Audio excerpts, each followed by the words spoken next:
It's a long hike to the place that some call home, a hilly spot on a bank of the Grand River, a neighborhood of tents and tarps that's been here for several years. This is one of a series of small encampments on the river now buried in snow, where cold wind whips through gaps in the tarps. Are you ready for this cold weather? 25-year-old Kendra Coulter is relatively new to the neighborhood. This is my little tent for now. And to living outside in the bitter cold. Not particularly, but the people that have been here for quite some time are showing me the ropes and everything, how to get through, I put it on this so it doesn't burn anything. And like how to heat her tent with an old aluminum can, rubbing alcohol and hand sanitizer. Don't burn yourself. But her lighter is too cold to light. I just need this lighter to get warmed up. She's been homeless for months, but does not want to stay in a shelter. I personally just have a lot of social anxiety and stuff like that, so I'm kind of scared to go new places. She was there today when a church pastor pulled up with a pickup truck full of warm weather gear.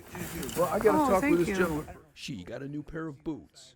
My car is full of blankets and coats and trying to give them to people as they need. Pastor Kevin Van Wy discovered the Riverside camps while on a bike ride and has been a regular visitor since May. Just trying to share love, kind of finding out who people are and spending time, sharing life, sharing food. We're starting to have some come to our church now. He has a list of 42 names of people who live along the river, including about 20 on this stretch on the city's west side. Some really beautiful people down here that, a lot of tough things, life that brought them here. He worries about nights like tonight. He says just last week a woman started her tent on fire with a mix of alcohol and hand sanitizer that she was using to heat it. She wasn't hurt. And her tent burned completely down to the ground. She lost everything. Cold's part of survival, but every day is a survival for them. But I think, we have hope from family and friends, and when they don't have hope, it's, cold is tough, but I think the lack of love and the absence of relationships is probably even tougher. As for Kendra, after several tries, she finally lit her aluminum can heater. Yeah, there it goes. They see it? Oh, yeah. Okay. And that keeps you warm, huh? Yeah, it does. Yeah. She'll set it in a pan in the middle of her tent. Yeah, because then you don't have to worry about it. And then even if it does spill, you can just put the pan outside. And hopes that it will hold back the cold tonight. Ken Kolker, News 8. This is one of the many severely damaged homes in Gaylord as residents continue to pick up the pieces. Oh my gosh, it was crazy. Just everything, just seeing pictures of Jimmy John's, Maurice's, and Culver's, and it's just insane the damage that the storm caused. Recovery efforts continue in Gaylord, with many homes and businesses ravaged by Friday afternoon's tornado. The National Weather Service confirming it was an EF3 tornado, with winds topping out at 140 miles an hour. At least 2 people have died. The residents, both in their 70s, were found in this mobile home park. 44 more people are injured. Outside this Culver's, a truck flipped upside down. Joey Poppenhagen's family friend was driving it through Gaylord when the tornado tore through town. But apparently they were just on a test drive, so it's not even theirs. So I'm towing it back to the GM dealership right now, drop it off in their parking lot for them.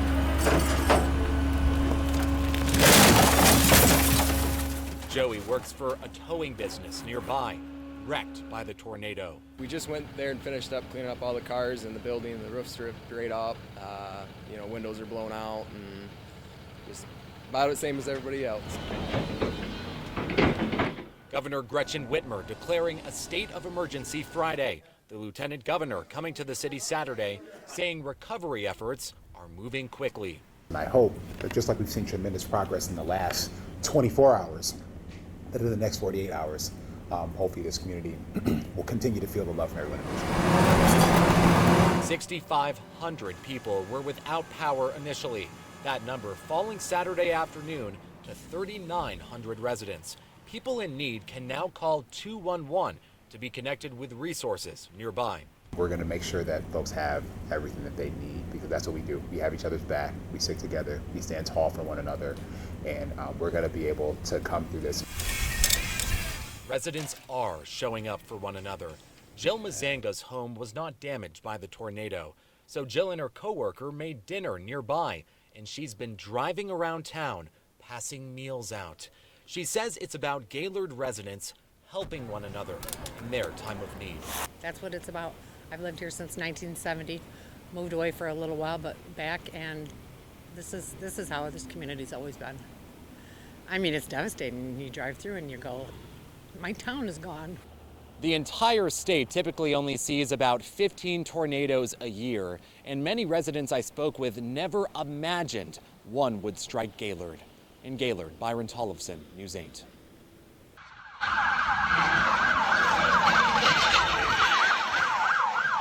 I heard lots of sirens going off. A shock today for people living in this Jenison neighborhood.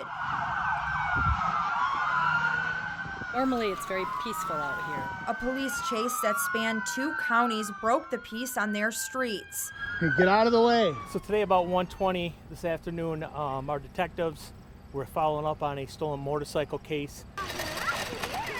It all started in Walker after police say detectives went to a house on Cedar Run Court as part of an investigation into a stolen motorcycle. Police say there was a small struggle and their detective fired at the suspect.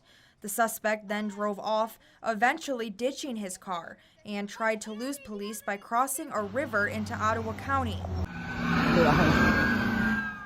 Things picked up from there when police say the man stole a U-Haul and drove recklessly through Jenison. We were freaking, then we're going, we better get inside, because we didn't know if maybe the guy driving the U-Haul, who was in pursuit, if maybe he'd jump out and see us standing there and come running. And police say deputies fired at the suspect during the chase, which eventually ended on Terrace Lane. Oh, shots fired? What the? the Ottawa County Sheriff's nailed U-Haul, and his truck then stopped into the tree. Oh my gosh, oh my gosh. Okay, get inside, there's SWAT now. The suspect is now in the hospital with a gunshot wound. 2 deputies were also hospitalized. No life-threatening injuries to the deputies at this point, and the suspect's in the hospital, and he'll be headed to the jail after that. Neighbors say the U-Haul belonged to a younger couple who was moving out of their apartment. Police aren't releasing any details on the suspect, and the investigation is ongoing. With wind, snow, and frigid temperatures outside, I think it makes for kind of like a scenic day. Aaron Skydema and Gabrielle Sweezy were busy preparing for their wedding. In terms of preparing for a blizzard or wanting a blizzard, like I had no way knowing 6 months out that there was going to be one, but she really wanted snow for today, so. The West Michigan couple had considered getting married in the summer, but decided they didn't want to wait until 2023. With the backlog of weddings from COVID, December made sense for them to book. I'm a Christmas baby. I was born on the 28th of December. I've always loved Christmas. I'm part Christmas elf, I like to joke about. When the couple heard the forecast for a blizzard, they decided to adapt and still enjoy the day.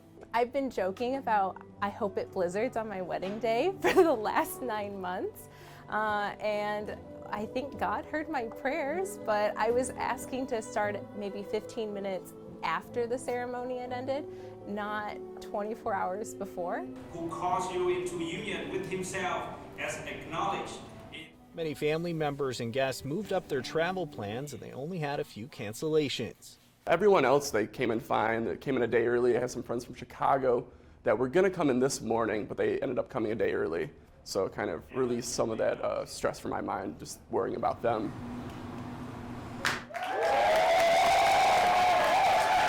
Most of all, the new husband and wife were happy so many of their loved ones were still willing to figure out a way to attend. We were both blessed just to have amazing people in our lives that would come to this, even, rain or shine or a blizzard. Kyle Mitchell, News 8.